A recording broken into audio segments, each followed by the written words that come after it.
Viminacium, ville et camp militaire de la province romaine Mésie supérieure, est l'un des sites archéologiques les plus importants en Serbie.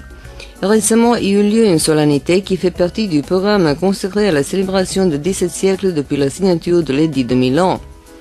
Les archéologues serbes Mihajlo Valtrović et Milivoj Vasić étaient les premiers à indiquer les vestiges de la ville romaine de Viminacium, dont les contours pourraient être discernés déjà au XIXe siècle. Les deux archéologues ont entamé des fouilles archéologiques sur le site Caïr, à la rive droite de la rivière Mlava.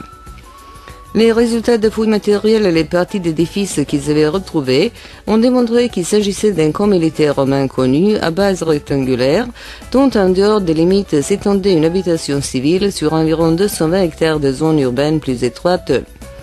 La suite des excavations qui durent avec interruption jusqu'à nos jours ont confirmé que Viminacium avait obtenu le statut de ville romaine municipium dans la première moitié du IIe siècle, à l'époque du règne de l'empereur Adrien, et que sa floraison s'était étalée sur plusieurs siècles. Il n'y avait presque pas d'empereur romain qui n'avait pas séjourné à Viminacium, avant tout en raison de sa position stratégique très importante à la frontière septentrionale de l'Empire romain. Outre les empereurs Adrien, Septimius, Severus, Dioclétien, à plusieurs reprises y séjourna aussi Constantine le Grand. Dans la villa romaine bâtie il y a quelques ans suivant le modèle des maisons des citoyens riches romains, il est inauguré l'exposition intitulée Constantine le Grand et l'édit de Milan 313, la naissance du christianisme dans la province romaine dans le territoire de la Serbie, qui présente 180 objets archéologiques de valeur inestimable culturelle, historique et artistique. Selon la directrice du musée national Bojana Berić-Brajković, à l'exposition Viminacium est présenté le matériel des collections de 10 musées en Serbie et du musée national de Belgrade. Les objets sont d'origine des sites différents qui appartiennent à la période du règne des tétrarques fin 3e et début 4e siècle et des artefacts les plus représentatifs de l'époque de Constantine qui a laissé des traces effectivement dans cet espace.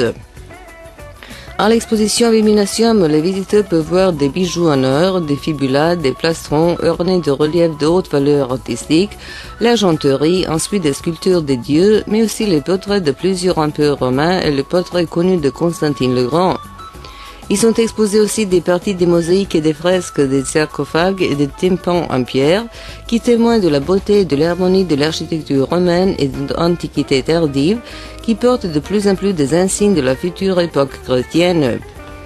De l'importance culturelle inestimable des objets exposés à Viminacium témoigne Bojana Berić-Brajković qui dit que de nombreux musées, lorsqu'ils veulent présenter au public l'époque de Constantine, ne peuvent pas le faire sans emprunter des objets des musées de Serbie. De telles expositions étaient organisées ces dernières années à Milan et Rimini, en Italie, et dans la ville allemande de Trèves. Le directeur du parc archéologique Viminacium, Miomir Korac, a témoigné aussi que ce site est incontournable dans l'itinéraire romain en Serbie. Il a mis en relief qu'un quart de tous les empereurs romains sont nés dans le territoire actuel de la Serbie. La couronne de leur présence est devenue Constantine le Grand, qui a modelé l'époque moderne par son édit de Milan et sa manière de régner. Il était visionnaire, ingénieux et clairvoyant parce qu'il a compris il y a 17 siècles l'importance de la tolérance et de l'égalité de tous, nonobstant s'ils soient chrétiens ou païens. Soulignant le patrimoine riche dont dispose la Serbie, Korac exprimait l'espoir que le joli visage de la Serbie présenté par l'exposition Viminacium serait représenté à travers du monde aussi dans les années à venir. Mais ce que le monde en obtienne une image plus complète contribuerait considérablement aussi la réalisation du projet Itinerarium Romanum Serbiae, qui engloberait les villes romaines allant de Sirmium à Sremska Mitrovica, en passant par Belgrade, Viminacium, Đerdap et Felix Romuljana, jusqu'à Leskovac et Lebane et le site hellénique important Kali Krševac près de Bujanovac.